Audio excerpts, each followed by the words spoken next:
No spin, no bias, no censorship. I'm Dan Wootton. This is Outspoken episode number 294.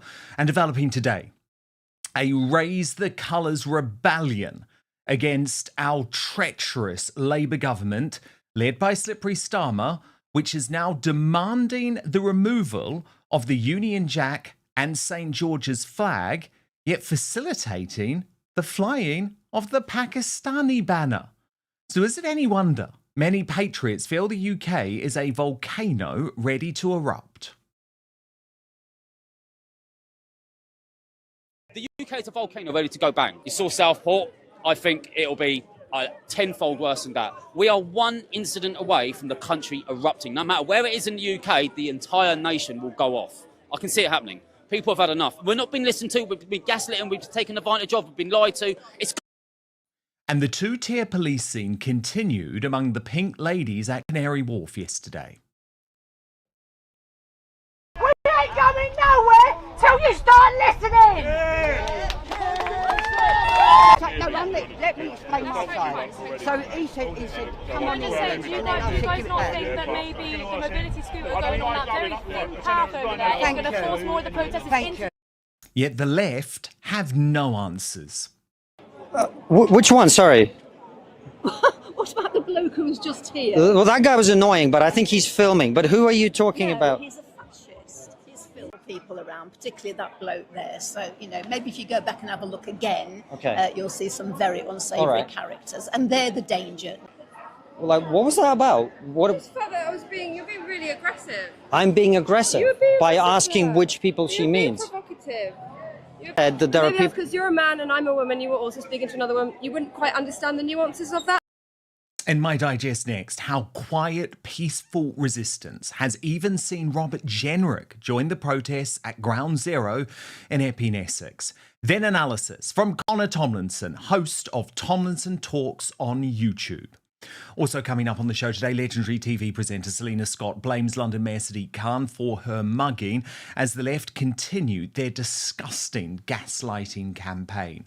And Slippery Starmer has arrived in Washington, D.C. to protect his boy Zelensky during crunch meetings with Donald Trump, prompting Russia to mock him as the Ukrainian president's daddy. We'll have the latest out of Washington, D.C. on a busy news day. Then in the uncancelled after show on Substack, what Prince Philip really thought of Prince Harry and Meghan Markle's wedding. This has been revealed in a brand new royal tell-all book. That's as the Duke uses VJ Day to conduct his latest gross PR stunts. We're going to be teaming up with the Royal News Network for all of that. You can sign up to watch at www.outspoken.live.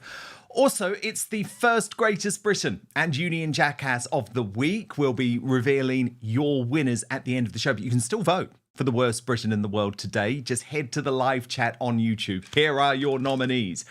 Rebecca Reed, put forward by Benny Bongo for being caught lying again about London's safety. Ricky Jones, nominated by Sarah Booth, the independent councillor for Dartford, for playing the mental health and race cards at his trial. She says he may have been found not guilty by a jury and judge, but she does say he is still a foul apology of a human. And Alistair Campbell, nominated by Drew59Blue for having a hissy fit because Trump didn't get a deal with Putin. I find it astonishing that a war criminal with the death of David Kelly on his conscience would even consider criticizing someone who is trying to bring about peace. 3 great nominees. Get voting. Please keep your feedback coming in on the live chat throughout the show. I'll read out the best comments at the end of the show. But now, let's go.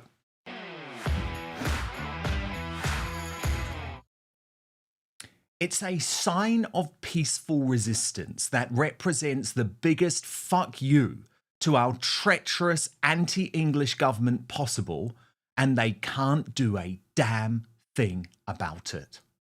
After Birmingham's Labour Council's ludicrous decision to remove St George's and Union Jack flags for health and safety reasons, apparently, Patriots decided they weren't going to take this one lying down. So this is what the council said. People who attach unauthorised items to lampposts could be putting their lives and those of motorists and pedestrians at risk. God's sake. The council took them down, and all of a sudden over the weekend, people started putting them back up again. And what started in Birmingham has beautifully spread across the country. Operation Raise the Colours, it's called. And it means when the council takes down our flags, we just put them up again. As the British Patriot explained, something big is happening in Britain. A wave of patriotism is sweeping the nation, with Brits and towns and cities boldly flying their flags. This isn't just flag waving, it's a powerful display of unity. The British people are awake. Tommy Robinson added, just as quickly as Birmingham Council removed Patriots' flags from lampposts, they're back up. Watch. He's giving us the nod. He thinks we're taking him down. Twat. he's waving, giving it, oh, well done, boys. Nah, mate, you're going to have a fucking shock. Waving at us thinking we're taking him down. Yeah. Ah, it's going up, mate. It ain't coming down. Do you like this, Jones? I like it. It's all right. Do you know what, though?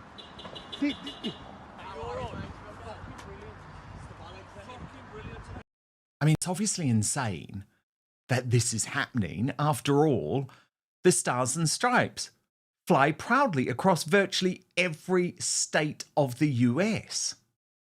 But in the UK, flying our flag has for some reason long been associated, I blame the elite class and the MSM, with hooliganism or the make-believe far right, meaning many ordinary patriots have shied away. But not anymore, as these quite glorious scenes show. I honestly want to see every damn village, town, and city blanketed with them. Every damn street. Come on, let's do this. Groups of men have even taken to Tower Hamlets to do just that. Their operation, and we can take a look at it, I love it, was in the dead of night over the weekend, but they didn't cause any trouble. They just brought a touch of patriotism to the deepest, darkest corners of Sadiq Khan's lawless London. Now, there is, of course, a very serious message behind what's going on, and the Daily Telegraph has acknowledged that Britain is a tinderbox. They write that this crackdown on Union flags could make it explode. And they say, are the council not worried that their actions could backfire, especially given a leaked email, according to Chris Rose, revealed that the Birmingham Labour-run council is ordering the removal of St George's and Union flags, but is too scared to take down Palestine flags without police protection. They're admitting a two-tier approach, since one side will react in a civilised manner. And then you've got the flag of Pakistan. As Darren Grimes of Reform UK put it, the Pakistani flag rising in Britain to celebrate some national holiday over there when our own flags are being taken down.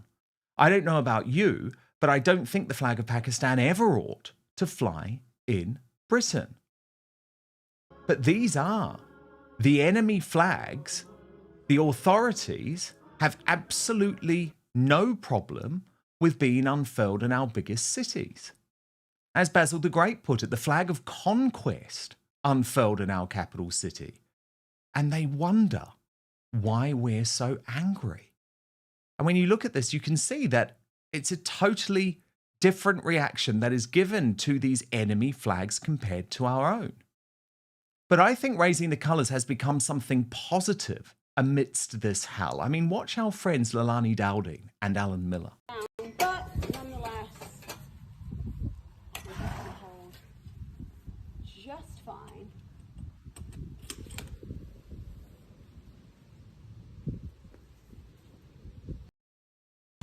Well, we're here in Hastings and it's good to see that people are putting out Union Jacks. We've seen that Birmingham City Council has been taking them down, whilst at the same time promoting the lighting up of Pakistan Independence Day and India Independence Day.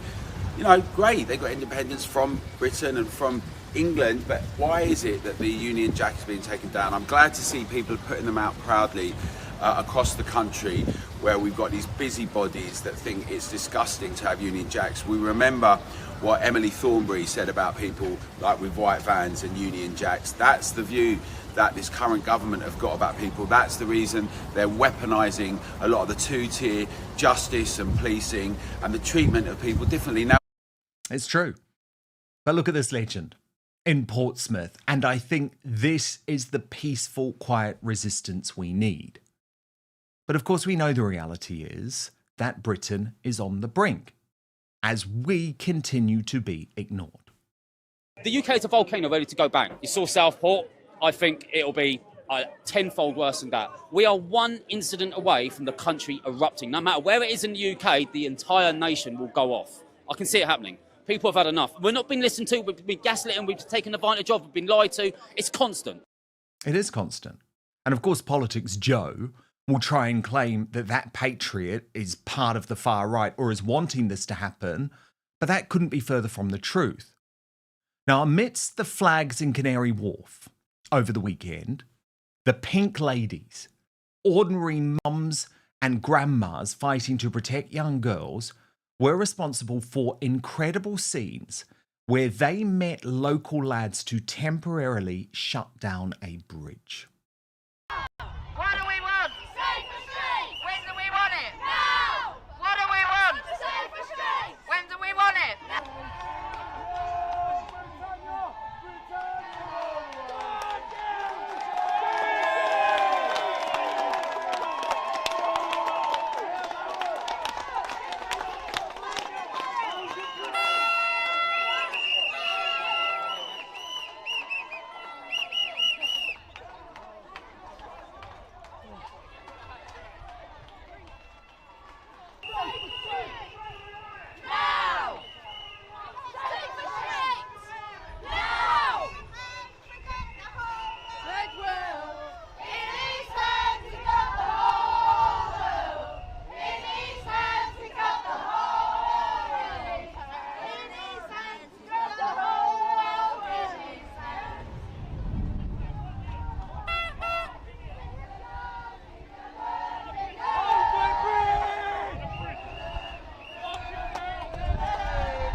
And amongst those scenes, though, they then made their very serious message clear. This protest ain't ending anytime soon.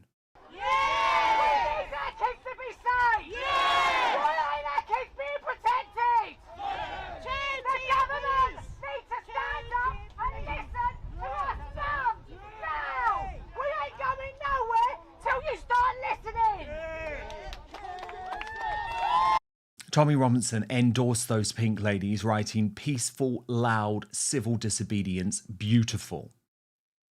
But as they then reached the Britannia Hotel in Canary Wharf, there were obvious examples of two-tier policing, with the hard left Antifa mob being allowed to keep their faces covered while the patriots were not. Two-tier policing, so yeah, this side, as you can see, have got face masks on. This side over here was told, remove face coverings, otherwise there's a section 60AA in place which bans you from wearing face coverings in the area. And as we can see, that lorry got in the bloody way. Have a look at this, look, they're all wearing them, look. All face coverings here, face coverings there. Oh, Mr. Egg ain't got one on, but yeah, look, he's got one. But yeah, face coverings are banned in this area. And after telling the police officer over this side, can you not tell them to get them to remove their face coverings, because obviously they're violating the section number that you put into place. He said it's nothing to do with me. This lot over here is controlled by a different police lot. And I said, well, where's the liaison officer? So he said, oh, the liaison officer's over there. And I said, well, liaise with him and tell him that his side isn't complying, and then tell them to get all their masks off. But yeah, look, you couldn't make it up. Two-tier policing at its finest. And yeah, he's the proof. But yeah, as we can see, no masks allowed over here. No one's got one on. Here we go. Not one mask over here because you've been told to get one off. And oh, there we go. Look, oh, far right racist. And police even got heavy with a pink lady on a mobility scooter, prompting Mike Graham to say they are making complete fools of themselves here. Watch. But obviously, what's that orders that we've got? Arrest people in a wheelchair. And you've moved me from there. One of the ladies, I said, I'm waiting for my daughter. My daughter still hasn't come. My grandson was here. And I came over to him, that man that we talked to in the megaphone, he said, oh, can I have a go? He said, don't say, no, let me explain my side. So he said, come on in. Do you guys not think that maybe the mobility scooter going on that very thin path over there is going to force more of the protesters into the... But then things got even more serious, with Basil the Great reporting police are arresting peaceful protesters. The British public will not forgive or forget this. The UK is a police state now. There is no freedom of speech. Watch what happened.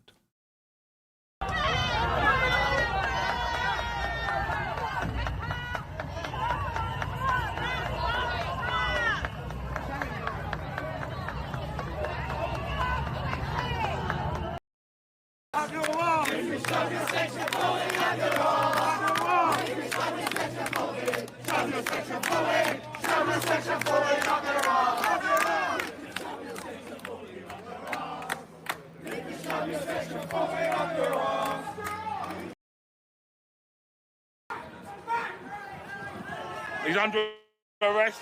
One under arrest.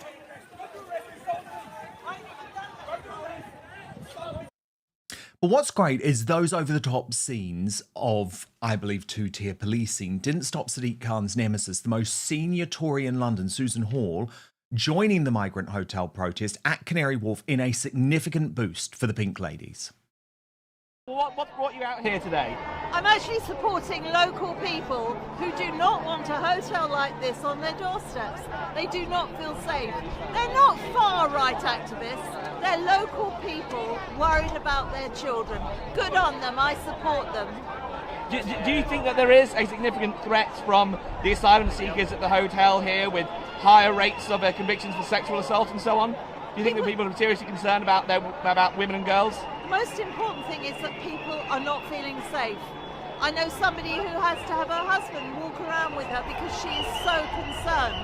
I cannot believe how much support from local people there are today, and good for them. These are people that have never ever demonstrated before. I've never been on a demonstration before. But this government have got to start listening to Londoners, start listening to people around the country. They have had enough. What would you say to Keir Starmer and Sadiq Khan right now? If I said what I thought, I would be in front of a jury, I'm sure, because that's obviously the option to go down. Yes, Susan. But that appearance soon overshadowed by Robert Jenrick, becoming the most senior politician in the United Kingdom to join the uprising, being part of what I describe as ground zero of this movement, the Bell Hotel in Epping, Essex, where he posted, "Great to be with peaceful, patriotic protesters in Epping today. People are right to be fed up of illegal migration and the crime and billions being wasted because of it. Starmer should get out of Westminster, listen to people's concerns and act to keep us safe." Of course, that prompted hysteria from the usual British-hating lefties. I've seen it all, but it's this type of thing, like Matthew Stadlen writing, "Robert Jenrick, the Tory Shadow Justice Secretary and former Home Office Minister, joining protesters outside an asylum hotel as one of the most disgusting acts by a frontline British politician in living memory." Indeed, I've even seen Jenrick compared to the Nazis. But look, the left and idiots like Stadlen are losing the argument, as the Patriots of Norwich proved last night outside the Brooks Hotel. This is spreading.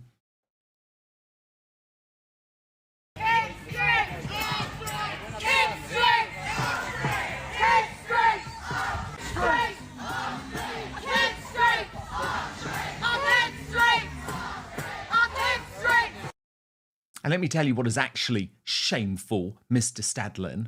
It is the fact that headlines like this one are being published in our mainstream media almost every day as the invasion continues. Yes, yes, yes. Syrian asylum seeker raped girl 19 in public toilet at Bournemouth Beach. That's why we're angry. That's why we're raising the colours. Now, Connor Tomlinson is here.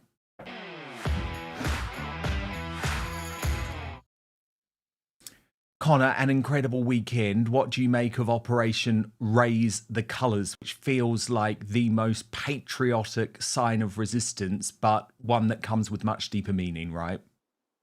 Well, it's very telling, Dan, when it's an act of resistance to raise your own flag in your own country. It just shows how much the establishment have been pouring scorn on the native white British host population for decades now. It stretches as far back to, of course, in 2013, when Emily Thornberry was ejected from the then Labour shadow front bench for seeming to denigrate a white van man who had the temerity to fly his own flag from his own house. George Orwell commented many decades ago that the English intelligentsia, and I think we can lump in its socialist politicians too, would sooner be seen stealing from a poor box than singing God Save the King.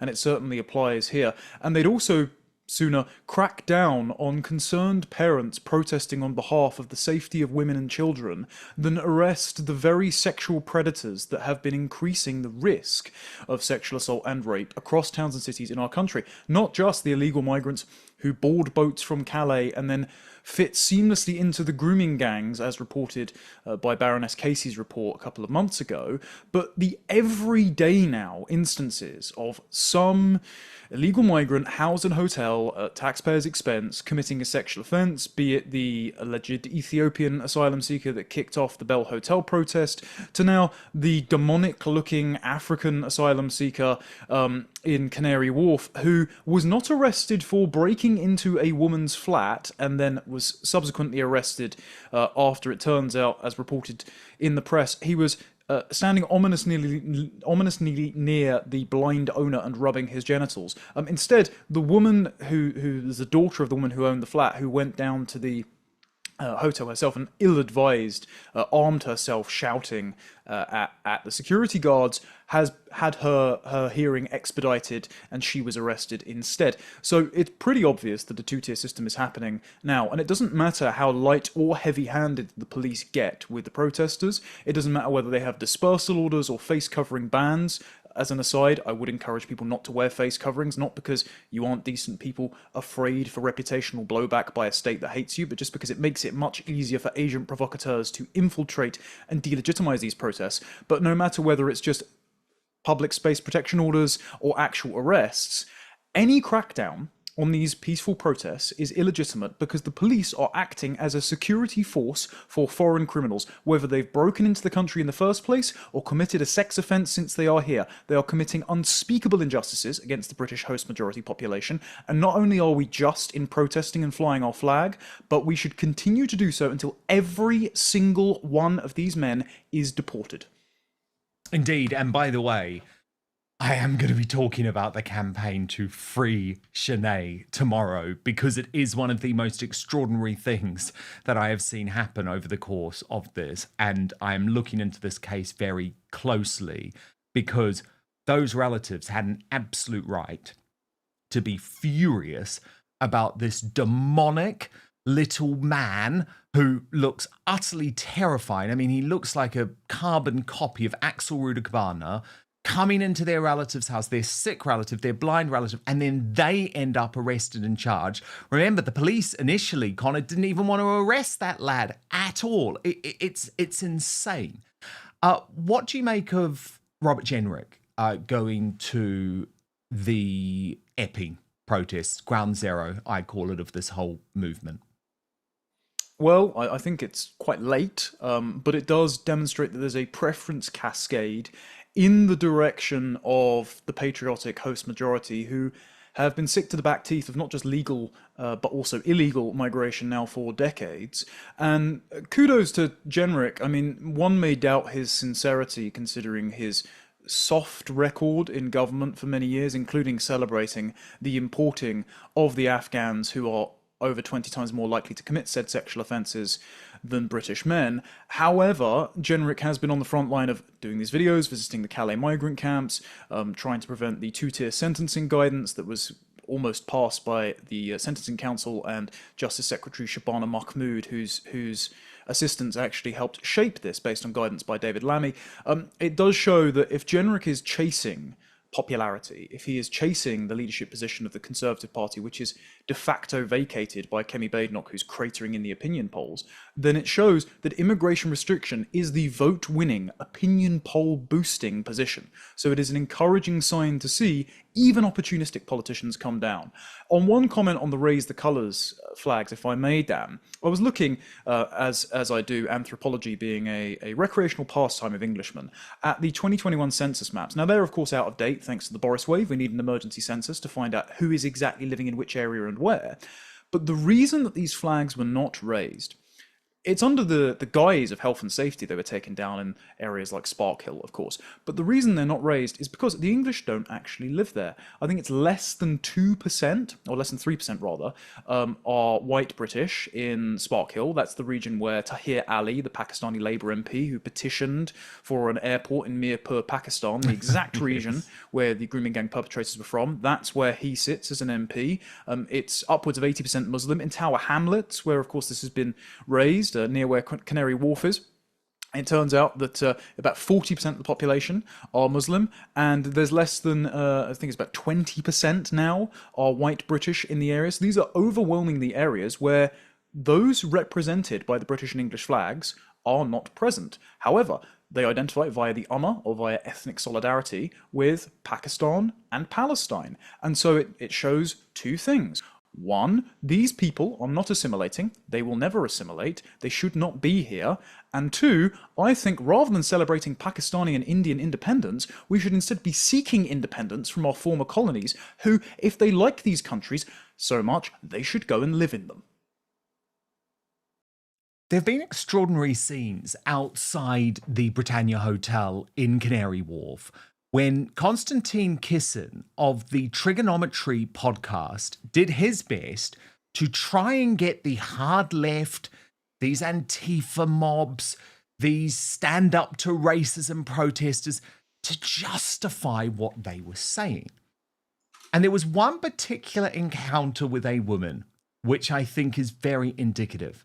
Indeed, Lee Harris did some very good research on this woman and said he's been reliably informed that the lady Konstantin Kisin tried to interview is Christine Shawcroft.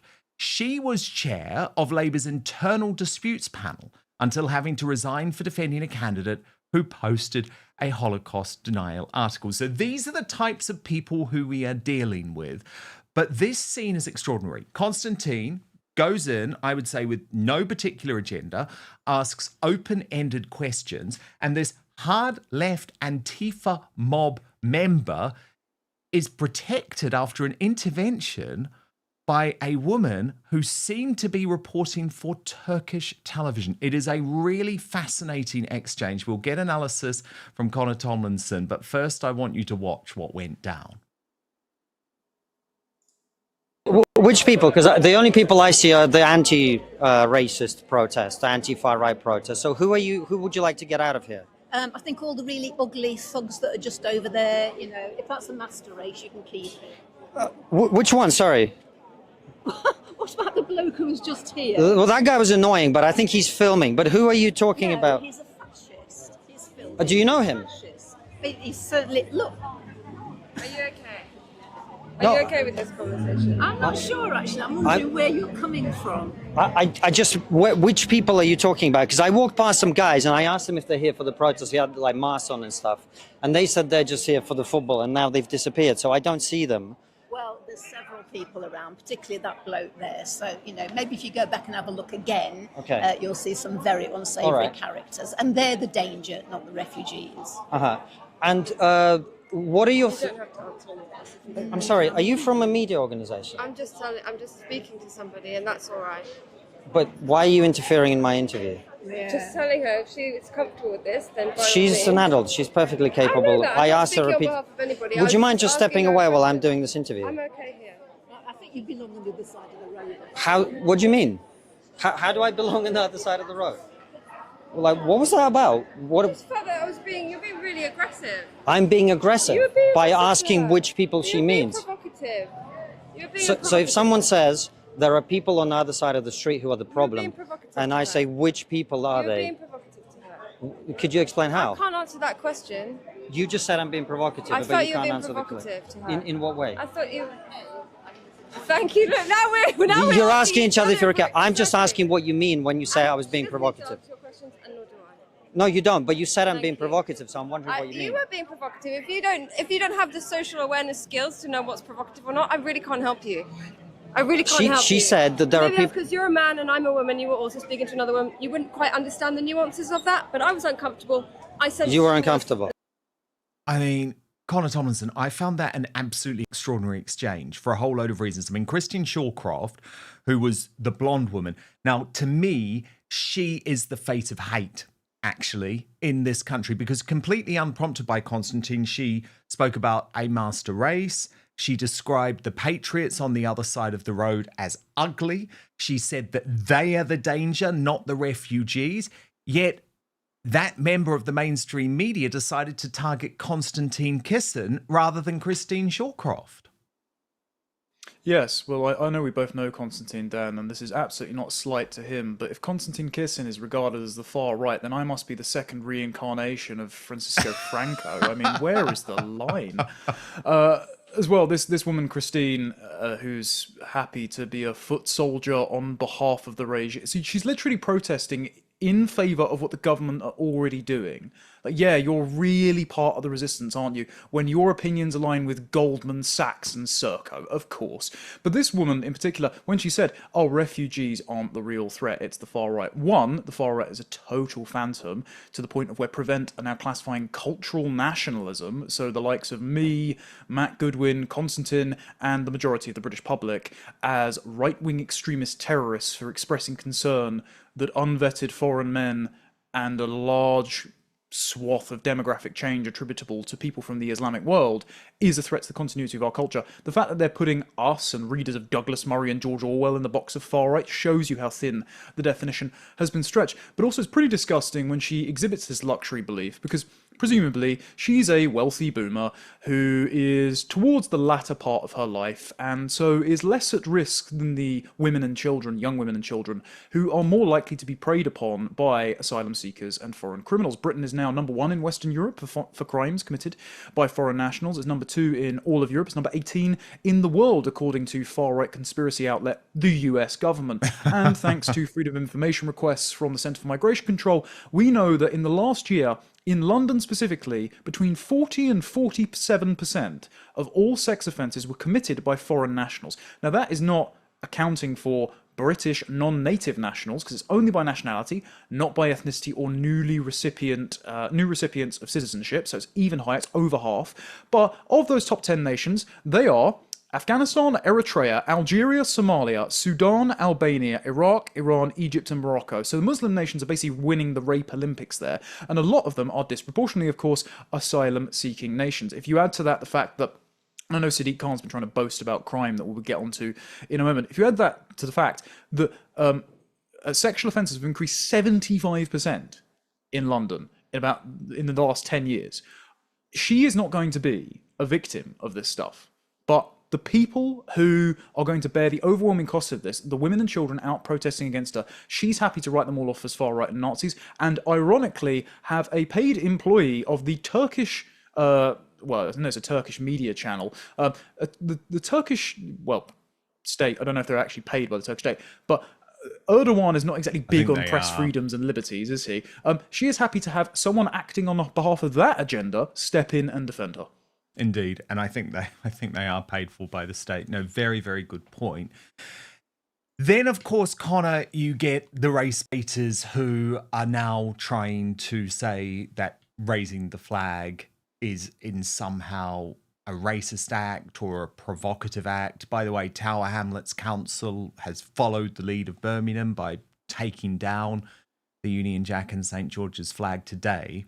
So one of them is Nurinder Kaur, who posted going around raising flags in what's apparently called Operation Raising the Flags intentionally in front of Turkish barbers and Chinese takeaway, where they probably get a fresh trim and a Chinese before heading home. Thick AF. But Winston Marshall challenged her on this, Connor, writing, "You're not suggesting that those working at the Turkish barbers and Chinese restaurant don't feel a sense of patriotism and pride when they see their nation's flag, the Union flag, waving in the wind, are you? They're British, aren't they?" And that's when people like Narinder Kaur, British born, by the way, are very quickly tripped up, I think, Connor. Quite. I mean, this is Winston Marshall's caught her in quite the contradiction. It's the sort of Schrodinger's patriot, so that when you are pressed on your unrelenting hostility to the native population of the country, you go from "I'm as British as you and me" to then when you can claim significant privilege over that population and beat them with the irrevocable cudgel of historical racial guilt, you go, "Well, actually, I'm insert foreign nationality and religion here, and this is why you've oppressed my people." It's basically proof that wokeness is just a unified field theory of white people being to blame for absolutely everything throughout history. And the problem with Narinder Kaur is this. When Narinder came into Lotus Eaters, I wasn't there in the office at the time, but her and Carl got along rather well off camera. She really played it up for the camera. She was actually very polite and cordial to Carl and said that everyone in the office was polite and welcoming to her. And basically, on an individual level, it seems like every British or English person she meets is actually pretty genteel to her until she demonstrates unrelenting ethnic and racial resentment towards them. And it just brings me to the conclusion that she actually doesn't believe any of this stuff.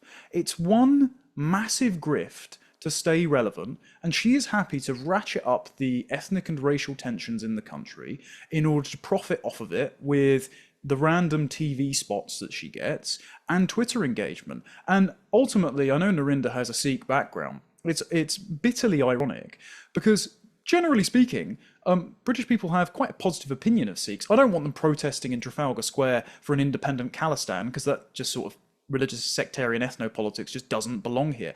Go do it in India. But when I went to a Gurdwara when I was younger on a school trip, they fed us, they were very polite. I understand why they arm themselves to protect themselves from attacks from Muslims, both in their homeland and over here. That's why Sikh communities protected themselves from the grooming gangs, and I think if the white working class were allowed to organise along the same lines, they would have also been able to protect themselves.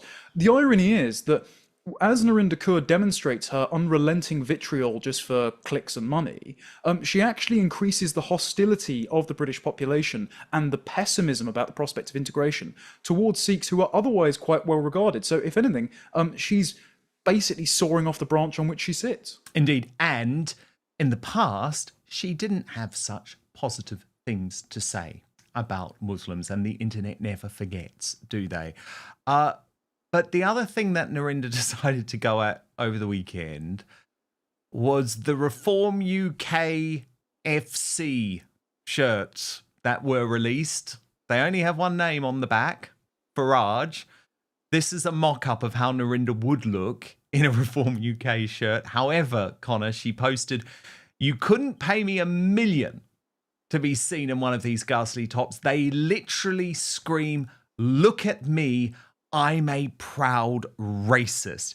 Now, Connor, I'm sure you probably have your own views about what these Reform UK FC shirts with the Farage name on the back say. But I think we can both agree that there's absolutely nothing racist about voting for Reform UK.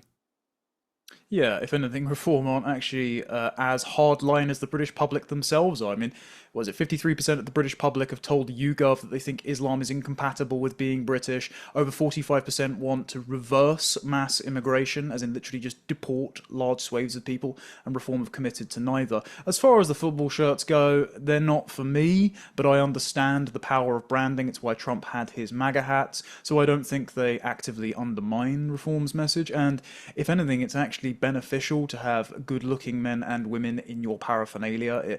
It creates a preference cascade in favour of your politics. But as far as Narinder not being willing to be paid £1 million to appear in that t-shirt, correct me if I'm wrong, Dan, didn't she have an OnlyFans at one point? You've done, I assume, a lot worse for a lot less. So excuse me if I'm skeptical as to whether wearing a shirt for a bit of fun for 7 figures is beyond the realm of possibility. Oh, come on. She'd do it for 100 quid. She'd get in that shirt for 100 quid. This is the ad, Connor, that you're talking about with the good-looking folk in. Watch this.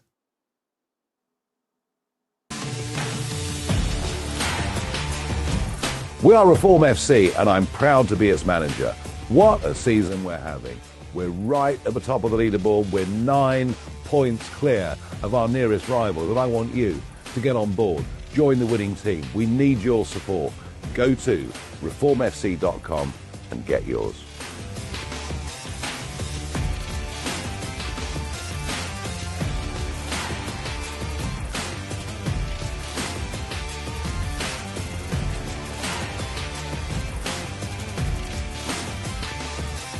There was a certain irony here in the timing of this release, Connor, because it came on the same day that David Bull, the until now virtually invisible chairman of Reform UK, gave his first major interview to the Daily Telegraph saying, we can't just be the Nigel Farage show. And the two things didn't exactly link up.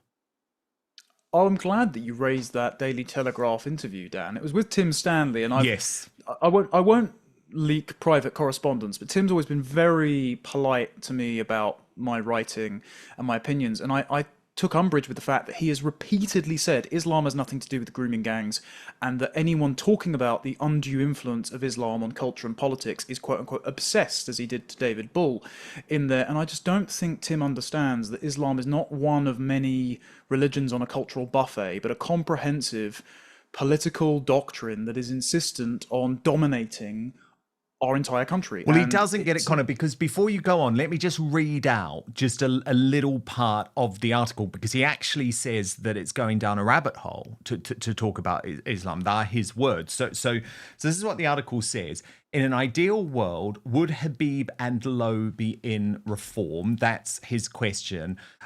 David Bull answers, I don't think either would come back. It's a bit like a family when you've fallen out. Then Tim Stanley says, I suggest they're also going down a rabbit hole in their obsession with Islam and immigration.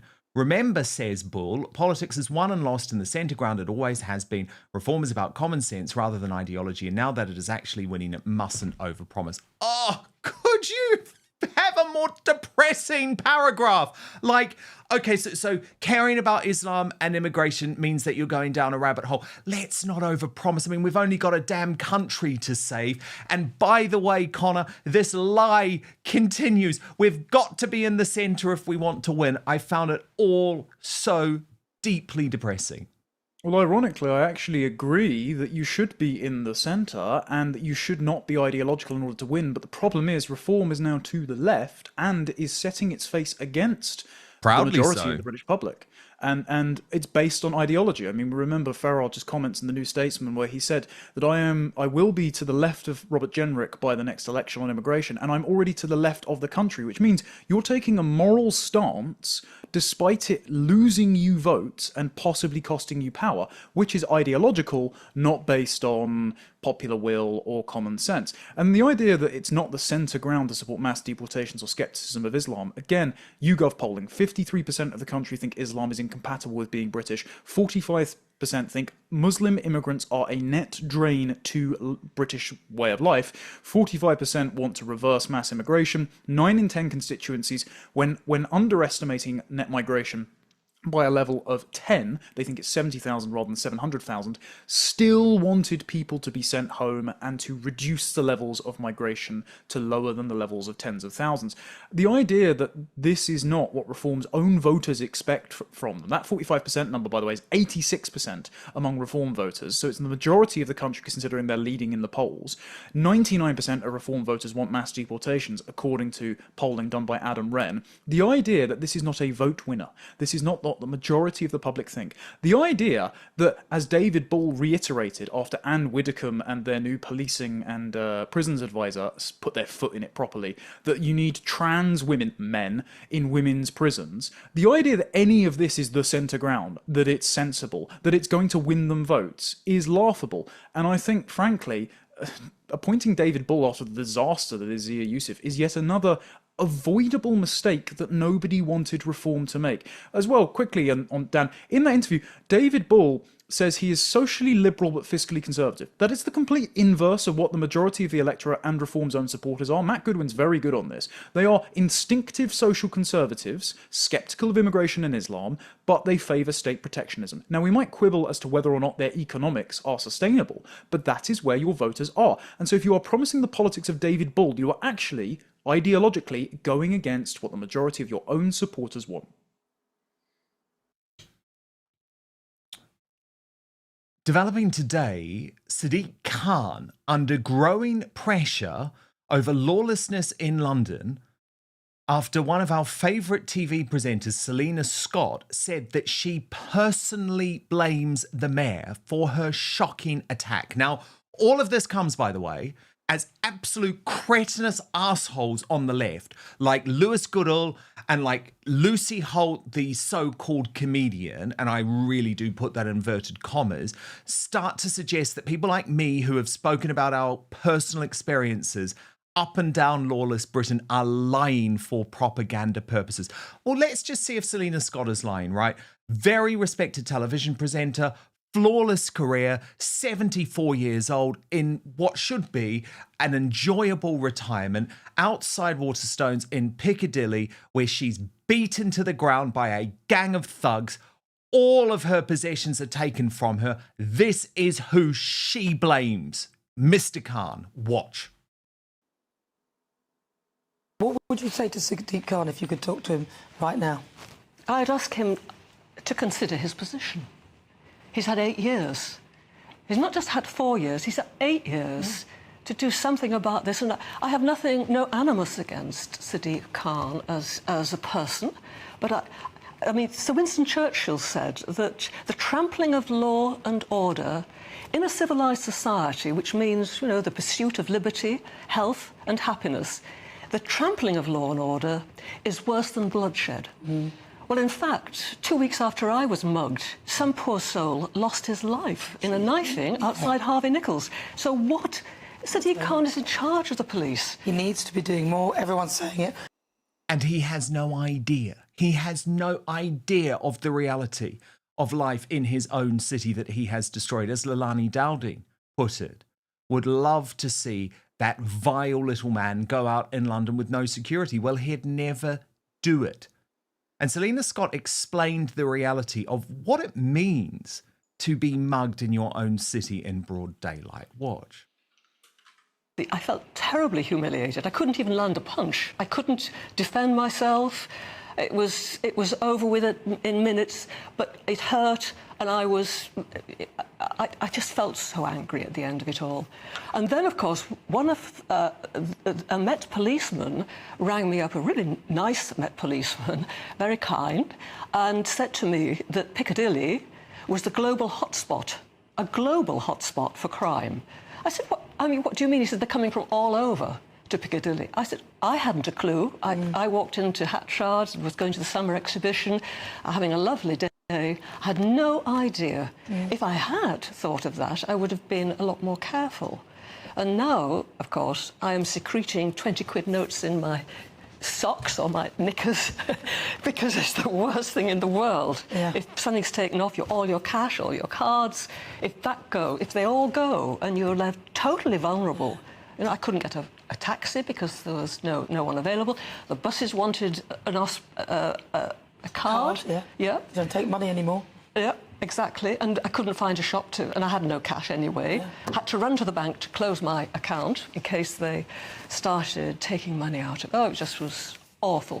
Listen to Selina Scott, Sadiq Khan, because that is the horrible reality, by the way, about when you're a victim of crime and no one is there to help you. And I keep thinking, my God, what if that were my mother? I would be so disgusted and upset. And I think Selina Scott and people like her, we should be protecting, we should be looking after. But of course, the left in this country want you to believe that Selina Scott, who's never really taken a political stance, as far as I'm aware, is some type of far-right racist propagandist just lying about her own experiences to try and make Sadiq Khan look bad. Rosie Holt, who is a quote-unquote comedian, one of the least funny people. I mean, I'd say she's as funny as cancer, to be completely honest. But she decided to mock people like Selina Scott this weekend. She posted 24 hours in lawless London, accompanied by this despicable video. Babe, I don't think I can do it. I'm scared. That's okay, right? Well, I'll go up first. Babe, what happened? I've just been mugged again. Oh, babe. Why is it saying that? Oh, I wouldn't go in there. It's another mugger's trap. Oh, babe. Babe, look, no bike. Babe, literally, it's like 28 years later out here. Babe, what happened? Babe, I just got mugged. What did they take? Babe, all my tools. All my tools have gone. Oh, the foreman's going to kill you. Look at that boat. Babe, can you see it? Yeah, who did that? Lawless. Look, over here. Babes, what's going on there? What are they doing? They're young people, hoodlums. Some gallery opening. Dangerous. Who's that? Who's that? Darling, it's a crane. Why is it red though? So we've been mugged 6 times today. Well, I've been mugged 5, but Kev is still getting mugged outside. I had to go in. I couldn't witness it. You know, I was starting to think less of him as a man, and I don't know if I'll be able to make love to him again. Sadiq Khan did that. You cretinous individual. Now, it's almost like, do you need to experience what's happening to lots of other people like Selina Scott in London before you show any sense of humanity, Rosie Holt? Before you actually realise what is happening in our large cities and the huge consequence of societal breakdown? Because laughing about this and mocking about it and acting as if we are making something up is disgusting. It's truly disgusting. It makes me feel sick. And Selina Scott's story was so powerful, but we know it's not the only one. And you know that this issue cuts deep for me because of my friend Paul Mason, who was killed in Sadiq Khan's lawless London after being punched in the head by a stranger just outside the Ivy restaurant in the heart of the West End. He died after 6 painful and devastating months when his family had to make the decision to turn off his life support because his brain was so damaged. So we're not making this up. And people like Rosie Holt and Lewis Goodall, who claim we are, to me, Connor Tomlinson, not only are they propagandists, but they're actually despicable, because who on earth could want this current crime wave to continue? It doesn't matter what your political stripes are. Surely we should, if there's one issue, Connor, we should all be coming together to say enough. It is about a shocking crime wave that sees someone like Selina Scott mugged in broad daylight.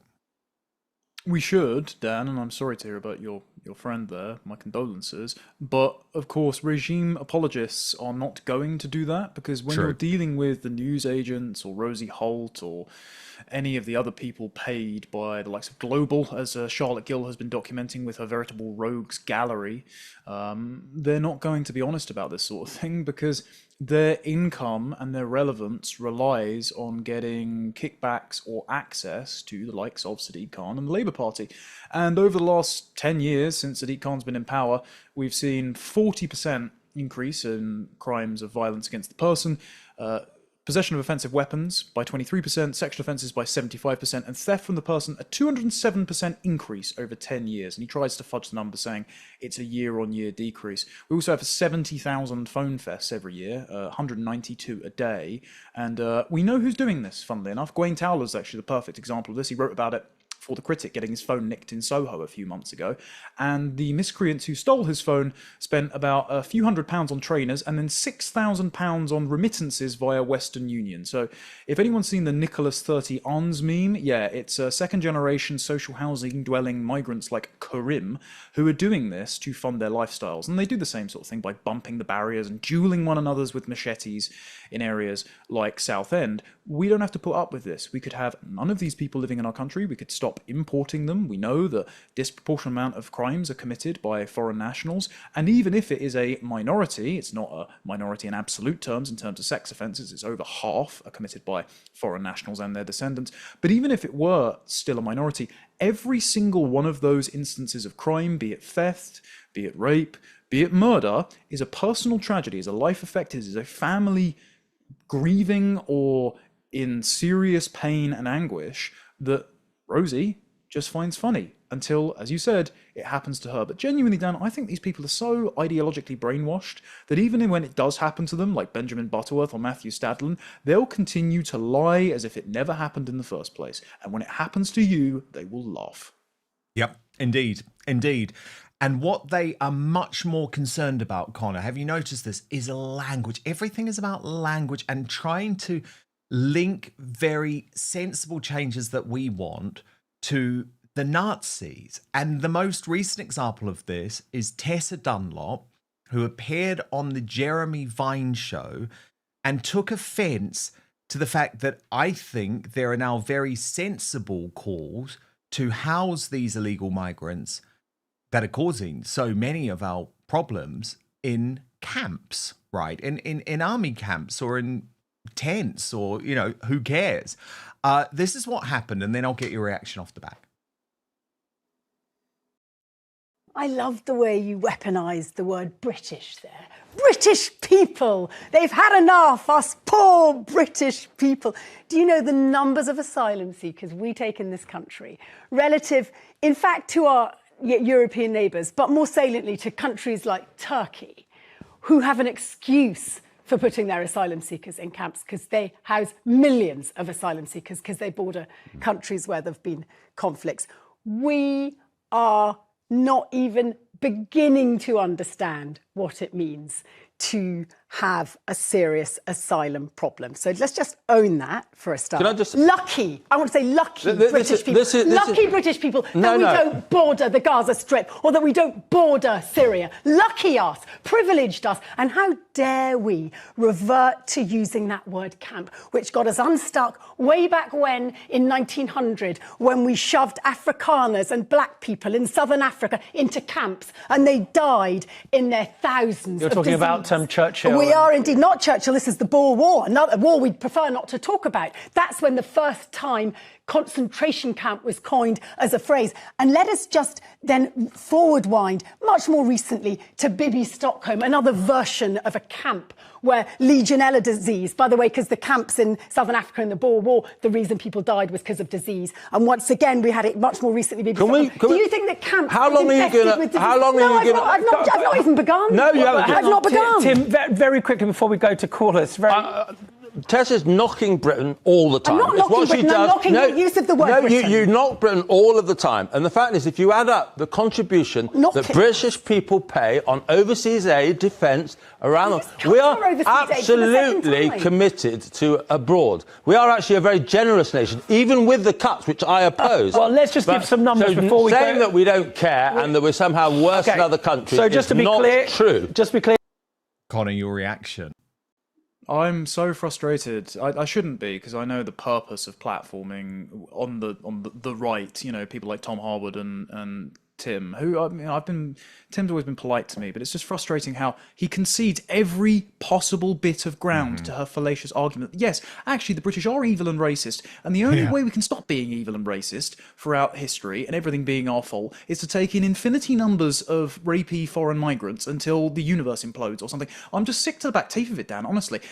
She's historically illiterate, because I don't actually think that the first time the term concentration camps was used was in the Boer War. According to Alexander Solzhenitsyn, it was in a telegram sent by Vladimir Lenin to refer to people that were detained who were like counter-revolutionary elements after the Bolshevik Revolution and the Civil War. So it was actually the communists that used that, I believe. But second of all, I'm so sick of all of politics circling the drain of the Second World War. Like, it just doesn't last anymore. No, we can actually do sensible things without being compared to the spectre of Adolf Hitler.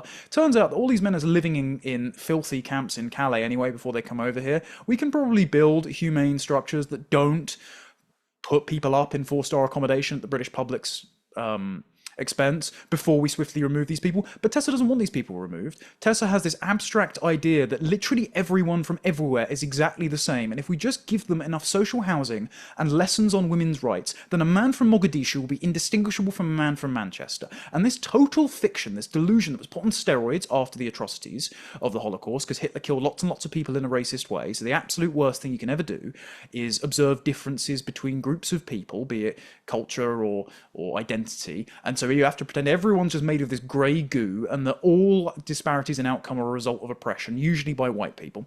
Tessa has this opinion, but when the people who don't hold this opinion have the costs inflicted on them, like the grooming gangs, like rapes committed by asylum seekers, like the increasing tax burden that people who are disproportionately less fortunate than her have to pay, she will just ignore them and gaslight them and say, lucky you that you aren't bordering Syria. No, I agree. Lucky us, Tessa, which means literally every person that comes here, that crosses our gigantic geographic moat to break into our country, is a choice. And you know what? Increasing numbers of us are choosing to send them all home and not take any more, and we are right to do so.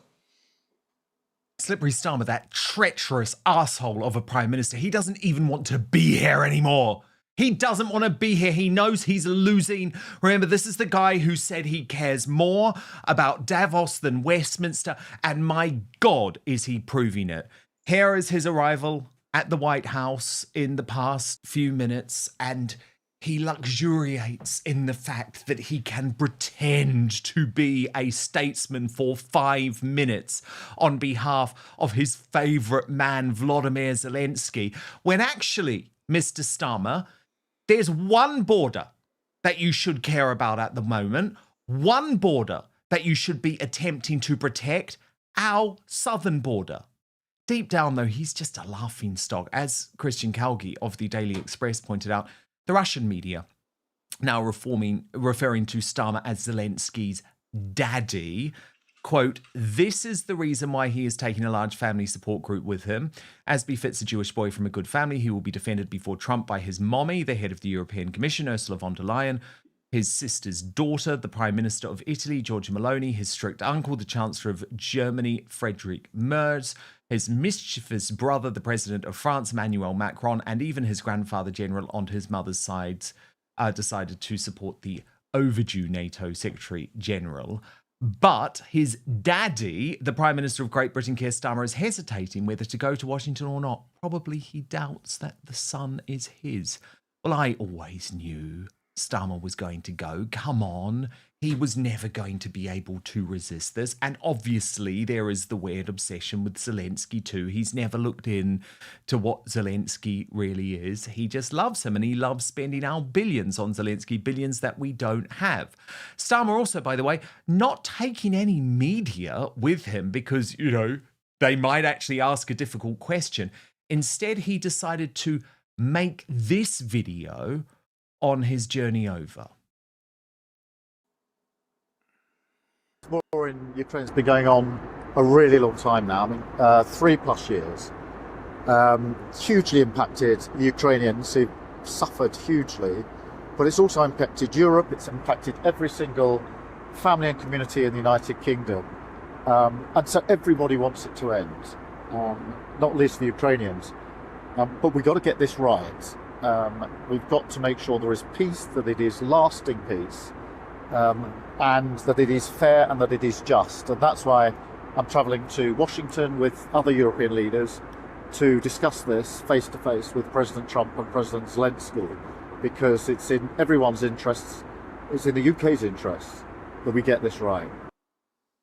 Oh yes, you're a real hard man, aren't you? But I thought this was maybe more appropriate from Radio Genua. The EU delegation has arrived in America. I mean, Connor Tomlinson of Tomlinson Talks on YouTube. Slippery Starmer is a bit of a laughing stock in the US. Macron's a laughing stock in the US. Trump doesn't give a damn. Okay, so they're here to provide some moral support for Zelensky today. What do you make of Starmer's weird obsession with wanting this war to carry on? So I think Starmer, much like Boris Johnson before him, knows that his domestic polling is cratering. He has zero credibility. He won on a loveless landslip of an election, thanks to being basically a protest vote against the Conservatives in a two-party paradigm that is rapidly falling apart. And much like Boris, who wanted to distract from his misconduct during the COVID lockdowns that he pushed despite being a self-professed libertarian, Starmer wants to paint himself and Zelensky as a Churchill figure battling against the evil and encroaching forces of fascism, because literally every single conflict since the Second World War is the Second World War repeated, so that mediocre politicians can extract unearned credibility from the legacy of Churchill and depict all of their opponents as Adolf Hitler. That's why he's so keen to do so. He's so keen to attach the post-war international institutions like the European Convention on Human Rights, United Nations, even things like the World Trade Organization, the World Health Organization, these ostensibly neutral expert bodies. He wants to give them the credibility as being the catacons, the only forces that can stop fascist strongmen like Adolf Hitler or Vladimir Putin from waltzing all across Europe and descending it under an iron curtain. The problem is nobody's really buying this, because for years now, Britain's foreign policy ventures and America's foreign policy ventures, especially under President Joe Biden, George Bush, Barack Obama, have been unmitigated disasters. In my lifetime, I've seen us fail in Iraq, Afghanistan, Syria, Libya. There was Iran-Contra before that. There is now Ukraine. We have spaffed billions on unwinnable wars of regime change, apparently to defend democracy, while we descend into autocracy and censorship at home. So one, their version of liberal democracy isn't worth defending, and two, the wars themselves don't seem to be winnable. Instead, President Trump's doctrine of peace through strength and a unwillingness to intervene with troops on the ground, but instead to use strategic strikes and sanctions against enemy nations seems to be working much better. And I wouldn't be shocked, Dan, if actually Keir Starmer taking his eye off the ball here, the Americans start using that against us. Because I don't know if you saw, but a State Department report came out about last week, a couple of days after J.D. Vance carefully avoided excoriating David Lammy to his face in the Cotswolds. And from the executive summary, the opening statement is just, the human rights situation worsened in the United Kingdom during the last year. So that means that Keir Starmer has well earned his name of two-tier Keir. He is seen to be persecuting Christian conscience and freedom of speech, akin to what the Soviet dictators of the past did. And it won't be long before, I mean, forget Ukrainian refugees coming to the UK. There'll be UK free speech refugees coming to the US, because Keir Starmer is acting much more like the fascist strongmen that he apparently, supposedly, is standing against. And the administration is across this. They are. And I mean, what about the video of Starmer that went viral over the weekend, Connor? And I thought it really is worth looking at, because it's really one of the only times when we have heard Starmer over the whole course of the past year speak with true passion. And it's not to do with the invasion of our border. It's not to do with the human traffickers or the rapists or the terrorists who are coming here. It was when he was attacking his own citizens after Southport and effectively, I really do believe, forcing our justice system into locking people like Lucy Connolly up. Here's a reminder. Utterly condemn the far-right thuggery we've seen this weekend. Be in no doubt, those that have participated in this violence will face the full force of the law. The police will be making arrests, individuals will be held on remand, charges will follow, and convictions will follow. I guarantee you will regret taking part in this disorder, whether directly or those whipping up this action online and then running away themselves. Oh, but of course, when it comes to someone like Ricky Jones, Connor, they don't want to get involved in potentially influencing the justice system. Yeah, that was very interesting, wasn't it? It's the fact that the Labour councillor who makes a clear incitement to violence and a drawing of his thumb across his throat, a gesture and rhetoric that would fall afoul of America's First Amendment and violate the Brandenburg test as a clear and imminent incitement to violence, whereas Lucy Connolly's would not. He gets bail. He gets a sympathetic hearing by a judge called Rosa Dean, who happens to sit on a voluntary diversity and community relations committee. And then he gets acquitted by a jury whose makeup we don't know, but I can only assume, given the absurdity of the ruling, must have some ideological sympathies, as well as identifying with Ricky Jones' sub-story of having ADHD and just saying things in the heat of the moment. Because I know that, you know, having mild Asperger's would be a defense for calling for mass murder in any possible situation, regardless of politics, Dan. This is absolutely disgraceful.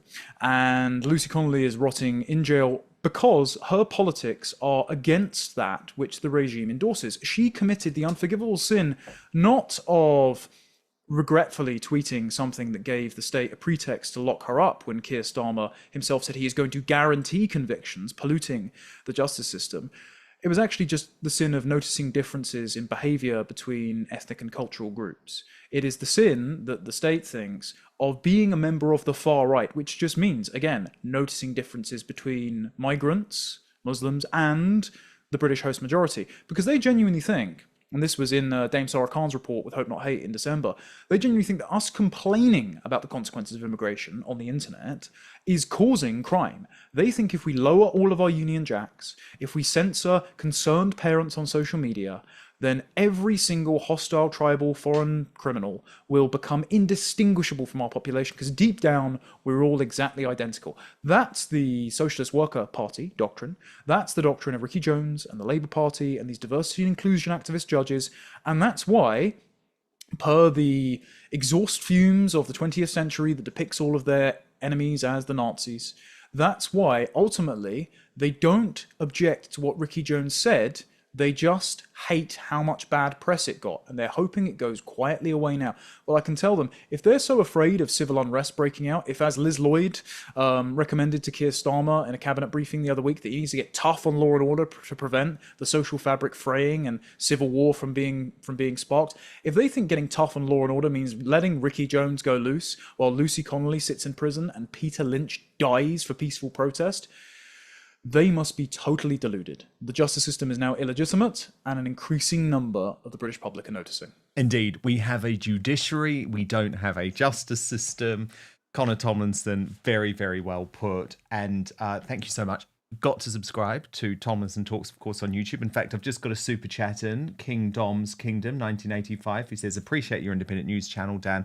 I've subscribed to Connor's channel too, following him on here. Continue what you do, mate. And I will, and I absolutely recommend that you do all subscribe to Tomlinson Talks on YouTube for more brilliant sage analysis from Connor. But Connor, we will speak very soon. Thank you so much. Thank you. And some more super chats coming in. Nina Vanava says, Norinda is only upset because she didn't win Big Brother. She needs to go away. And the Woody 57 said, Starmer wants the UK in the EU. He is causing the civil unrest. Well, he does. He does. And, you know, there's a plan being floated at the moment which would suggest that Starmer might, at the next election, campaign to take the UK back into the EU. So watch this space. The Reanimator says, if everyone can clap the NHS on the COVID fiasco, we can raise the flag against the lunatics. Snarky Bish says, how long does a conquering take? You're 10 years plus in already. It appears it's being expedited. And from Gracie, the girl protecting the blind lady wasn't just arrested, she refused bail and is in custody. Indeed. And as I say, I'm looking closely into this story. I hope to speak about it on tomorrow's show. But it's now time to reveal today's Greatest Britain and Union Jackass. A reminder of your Union Jackass nominees. Rebecca Reid, put forward by Benny Bongo for being caught out about lying about Sadiq Khan's London. Ricky Jones, nominated by Sarah Booth, the independent councillor for Dartford, for playing the mental health and race cards at his trial. He may have been found not guilty by a suspect jury and judge at a court renowned for high numbers of not guilty verdicts, but he's still a foul apology for a human being. And he may be an independent councillor now, Sarah Booth, but I do think we should remind everyone that he was a Labour councillor. He was elected as a Labour councillor. And Alistair Campbell, nominated by Drew59 Blue for having a hissy fit because Trump didn't get a deal with Putin. I find it astonishing that a war criminal with the death of David Kelly on his conscience would even consider criticising someone who is trying to bring about peace. Hear, hear. I couldn't agree more. Okay, your results are in. With 9% of the vote, Rebecca Reid. The runner-up with 28% of the vote, Alistair Campbell. But by a very, very long way, Ricky Jones, today's Union jackass, with 63% of the vote. Today's Greatest Britain, nominated by Darren Donaldson, is Robert Jenrick for standing with the concerned residents of Epping. He became the most senior British politician to join the hotel migrant uprising in Essex last night. Okay, we're moving over to Substack now for the uncancelled after show. What Prince Philip really thought of Prince Harry and Meghan Markle's wedding has been revealed in a new tell-all royal book by a former butler to the king, as the Duke uses VJ Day to conduct his latest gross PR stunts. We're going to team up for all the latest with the Royal News Network at www.outspoken.live. But we are back with you live tomorrow, 5 p.m. UK time, midday Eastern, 9 a.m. Pacific. Hit subscribe right now on YouTube or Rumble. And most importantly, I promise